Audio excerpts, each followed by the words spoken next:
What's going on, YouTube world? This is Little Bit Man Gaming, and I'm about to give you a review of last night's WWE Monday Night Raw.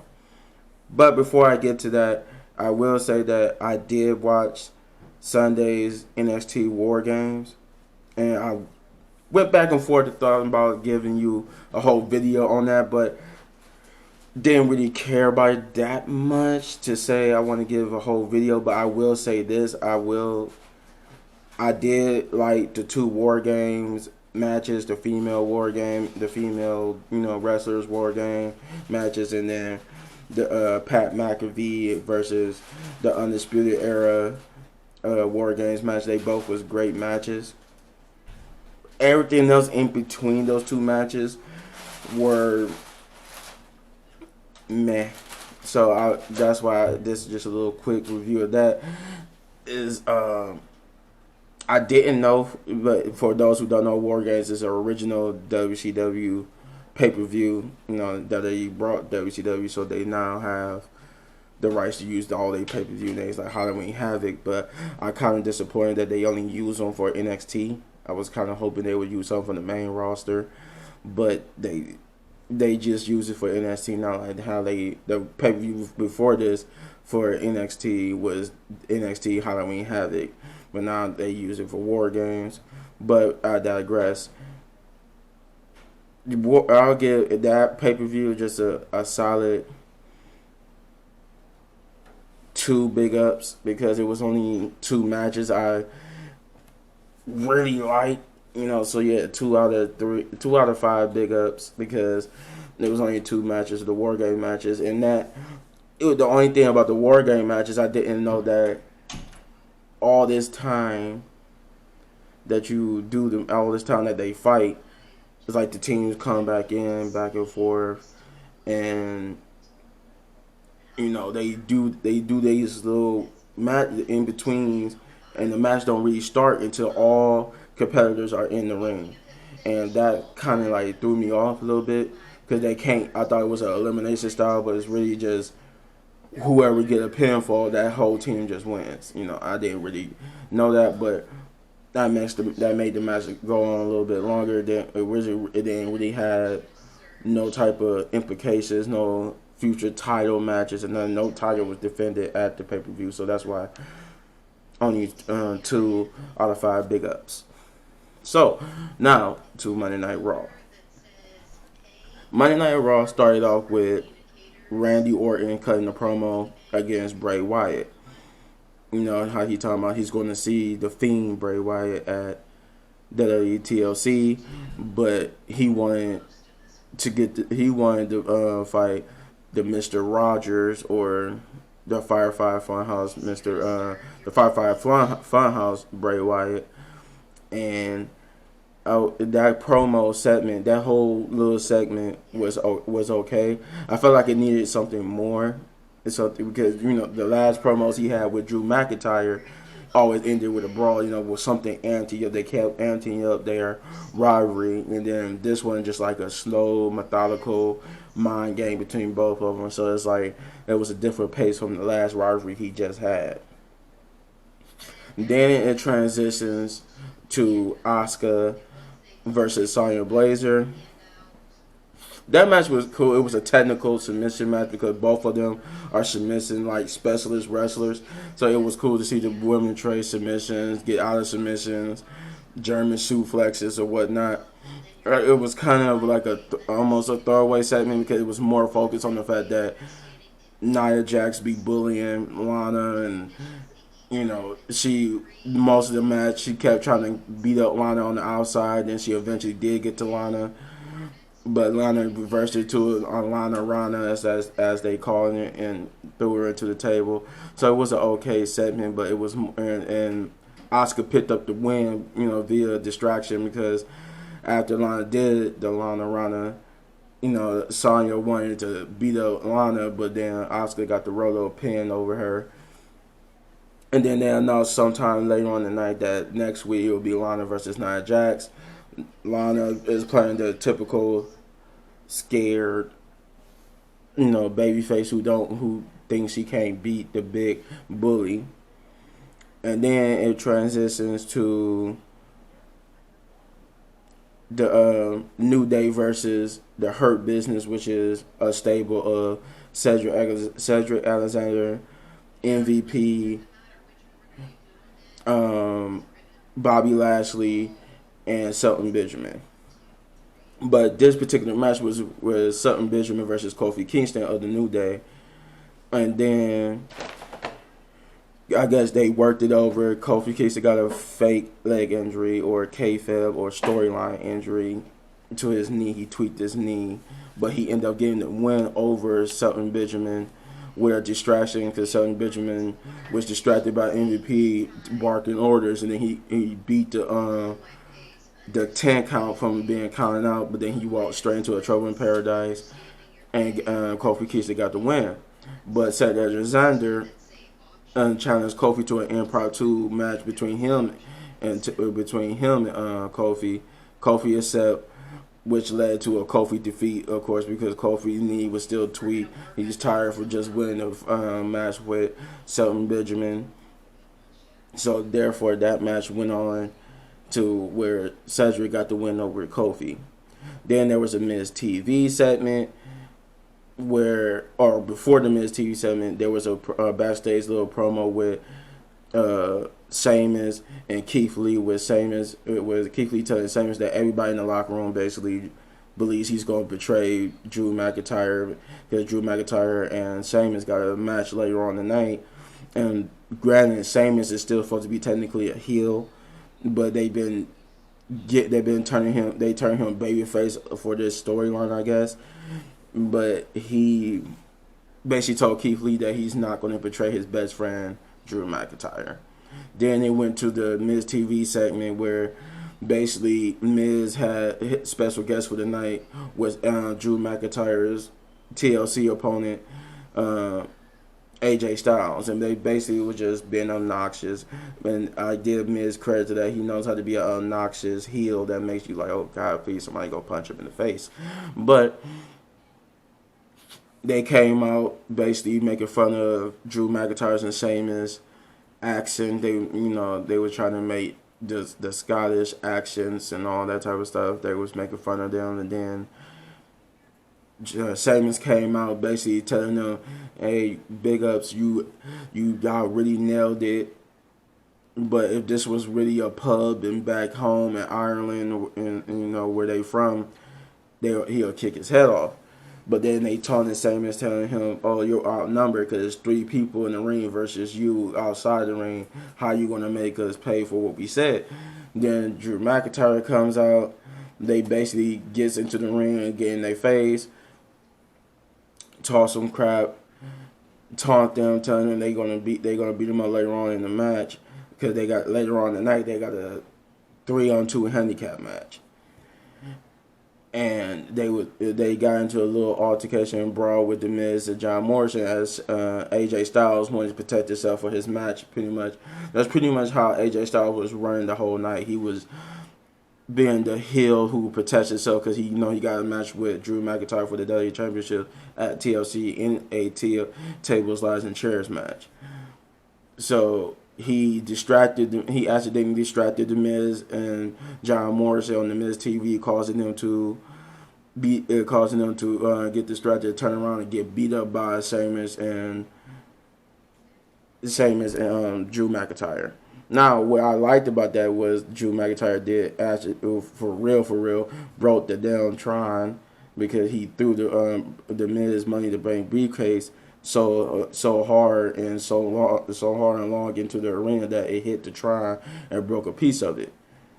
He broke character for a minute, looking at the camera saying, "Oops, my bad, I didn't mean to." But that just sets up they later on match in the night. Then we got Bobby Lashley versus Jeff Hardy, and that was a good match. I didn't think it was gonna be a good match. That was just gonna be a squash match. Bobby Lashley just beating up on Jeff Hardy and winning quickly. But it was actually a surprisingly good match with MVP back out ringside again, and then the Bro Riddle outside for Jeff Hardy because Riddle is beefing with Bobby Lashley, so he came to be on Jeff Hardy's side just in case MVP wanted to interfere, and MVP did. And that match ended though with Bobby Lashley still winning with a full Lashley or a full Nelson, and that was okay. That was a great match. That was one of the great matches of the night. Not too many great matches happened that night. And then you got the Retribution. I almost forgot about this segment, but you also got the Retribution match they had where it was Retribution's Reckoning and Slapjack versus Dana Brooke and Ricochet. The whole storyline is that they trying to convince Retribution trying to convince Ricochet to join them because he can't change anything about himself. He needs to join Retribution. Now, my whole gripe with Retribution is that Retribution could be a great stable. They really can be. They could be a great stable. But the problem with them is that they're being booked as a mid-card stable. But they had the potential to be like, Nexus. But the thing is, they're not booked like Nexus. Nexus was beating up on everybody from mid-card to the main card. And they've been not only losing matches, but they've been relegated to just mid-card status. Like, they're not even being taken seriously.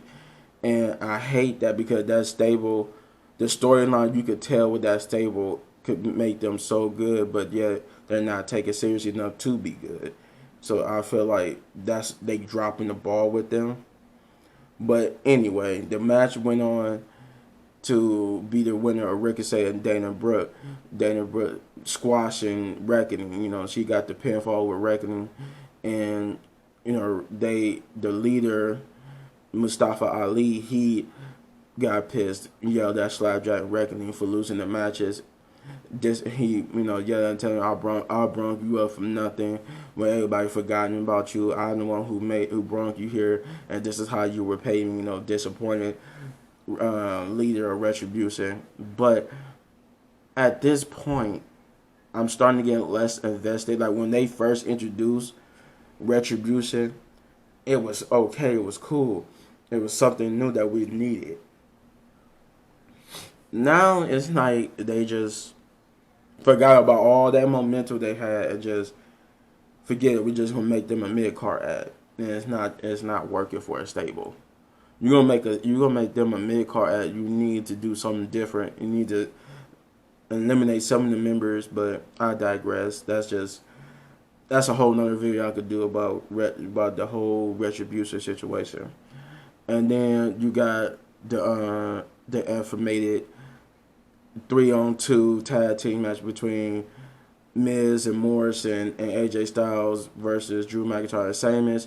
And the whole night they've been, like I said, they've been building up to is Sheamus going to turn on Drew McIntyre, where you had the spots in the match where Sheamus almost hit Drew McIntyre because somebody ducked out the way. But the match was the typical, you saw it coming, you knew that the Miz and then was going to win because it was going to be one of those matches where somebody was going to actually get hit with a finisher that didn't need that on the opposite team, and that's what happened here. Sheamus accidentally hit Drew McIntyre with a bro kick, trying to hit John Morrison with the bro kick, and end up getting a phenomenal forearm by AJ Styles and got the pin. But it did give us a great segment backstage where you got two people who's like brothers to each other. They best friends like brothers. And Sheamus, he's being interviewed because he's waiting. He's sitting there pumped. He's waiting for Drew McIntyre because he knows Drew McIntyre is going to come back there and try to kick his ass. So he's sitting there waiting, and he's getting interviewed. He's telling the interviewer that, yeah, I know Drew McIntyre is going to come back here and try to fight me. It wasn't intentional. I didn't mean to bro kick him, but blah blah blah. And then right on cue, Drew McIntyre does come back, and he tells him, what's about to come. And then it cuts to a commercial break, comes back, they're back there brawling. And then, WWE official try to break it up, and then they just look at him like, are you serious? They beat him up and put him through a table, laugh, and go get a pint. So it was like a cool little segment. Like you see two people who are like brothers. They fight with each other, then bond over the fact that they had to beat up an official and want to go get pints. So now that we get to the main event, which is Randy Orton versus Mr. Rogers, Bray Wyatt, or Firefly Funhouse Bray Wyatt, whatever you like to call him. And that was a good match because you got to see Bray Wyatt. He playing the babyface version of Mr. Rogers, Bray Wyatt. Usually he was a heel, but now he's a babyface, and he's being a babyface. He's laughing. He's getting beat up all the times he get beat up by Randy Orton. He's sitting there laughing, showing how unhinged and kind of deranged he is. And for those who don't know, Bray Wyatt kind of got like a Mick Foley thing going, where he got like the three faces of Mick Foley. You had Cactus Jack, Mankind, and then Mick Foley, or Dude Love. That's what Bray Wyatt got going on. He got Mr. Rogers, Bray Wyatt, the Fiend, Bray Wyatt, and the cult leader, Bray Wyatt. The swamp, the dude in the down south swamp cult leader thing. But he don't use the cult leader one no more. Now he just used the Fiend and Mr. Rogers. The cult leader is like stuck somewhere like in his head, like a jail version in his head that's not allowed to be out because he doesn't get the job done. So Mr. Rogers and Bray Wyatt versus Randy Orton had that was another good match. They went back and forth, trade spots. Randy Orton got his usual patent moves, all except for the superflex. He didn't do the superflex, but they both traded table shots. Randy Orton slammed Bray on the table. Then Bray slammed Randy on the table. Randy Orton slammed Bray on the table. They went back and forth in the ring. And they both showed that, at times in the match, that when they got serious, they got serious. But the match ended with the lights cutting out, doing the usual Fiend intro, like, he was coming. And it got me because at first I'm thinking, like, okay, Alexa Bliss, that's why we haven't seen her. Because Alexa Bliss has been helping the Fiend. We think she's going to come out and distract him so that Bray Wyatt could get the win. But as the lights get ready to cut off for the final blackout before the Fiend comes to the ring, Randy Orton hits the RKO on Bray Wyatt and goes for the pin. The lights cuts out, and when the lights cuts back on, it shows Randy Orton still laying there pinning Bray Wyatt. But when he looks at Bray Wyatt, it's no longer Mr. Rogers Bray Wyatt, it's the Fiend Bray Wyatt, which I thought was kind of cool how they transitioned from the fact that the Fiend took over, and not only just took over, his clothes also changed to the Fiend's clothes. Now, I guess the match, you could say the match ended in a no contest because the Fiend, it just ended with the Fiend putting the manual claw, or the manual claw of Mr. Sacco from like what Mick Foley used to do with Mr. Sacco, but it's called the manual claw. He put the manual claw on Randy Orton and just was sitting there yelling like a deranged monster as the show cuts to black and the show goes off. Having said all that, Monday Night Raw last night had a few good segments, few good matches, but a lot of the matches in between were not really up to par where they could have been. Some matches could have been longer, some matches could have been better, some matches could have been told better. But in all, let's say for the good match between Bobby Lashley and Jeff Hardy, the little Miz TV segment, which I actually kind of sort of enjoyed. It was a little bit annoying, but it told the story that it needed to tell. The Drew McIntyre and Sheamus match, which I thought was kind of cool. They let a non-champion. Usually they like to end the show with the champion. Where if the champion has a match that day, they like to end the show with that. But they let the Fiend and Randy Orton end the show, and I kind of think that was cool too, because that match was actually good too. So in all, with just the three matches, I think it was only three matches that was good that night. and somewhat okay promos. I give it a 3 big ups, just because of the fact that those 3 matches were like the saving grace, along with some decent cutting promo. But the whole retribution and the lackluster storytelling with the Asuka and Lana and Sam Blazer and Nia Jax and like in the okay decent promo, it's like they trying to set Keith Lee up to be the one that portrays Drew McIntyre. But I don't know. In all, it got 3 big ups just because it wasn't the show that it could have been. And as of right now, like SmackDown's like the better storytelling show because they got the better story that's going over there at the moment. And for Raw not to have a good story, that's why I gave it 3 big ups, because Raw is usually the one that tells the best stories. SmackDown, is now the best storytelling show between the 3 shows. But yeah, 3 big ups. That's my take on last night's Monday Night Raw. Always remember to like, subscribe, hit that notification button, leave a comment, and see you in the next one. Peace.